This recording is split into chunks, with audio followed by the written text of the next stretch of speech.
یقیناً انسان کے ساتھ کبھی ایسا بھی ہوتا ہے کہ وہ کسی سے بے حد محبت کرتا ہے،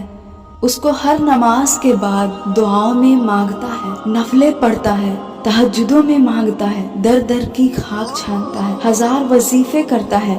بہت منتیں مانگتا ہے، شدت سے رو رو کر دعائیں کرتا ہے، مگر وہ اسے نہیں ملتا، اور پھر اس کے آنسو خشک ہو جاتے ہیں، وہ تھک کر اپنے آپ کو اپنے رب کے سپرد کر دیتا ہے، اور پھر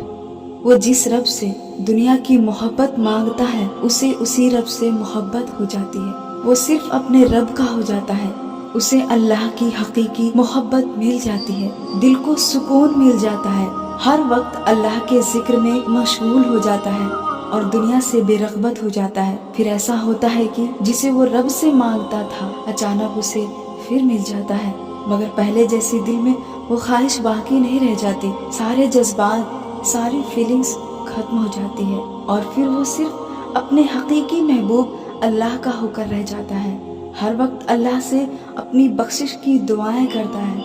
اس کی محبت چاہتا ہے، اس کے راضی ہو جانے کی دعائیں کرتا ہے کہ اللہ اب تو مجھ سے راضی ہو جا، اے اللہ تو مجھے اپنا محبوب بنا لے اور میں صرف تجھ سے محبت کروں، مجھے دنیا سے بے رغبت کر دے، اے اللہ میری آخرت سنوار دے، صرف تو مجھ سے راضی ہو جا، میری آخرت سنوار دے، میری آخرت سنوار دے۔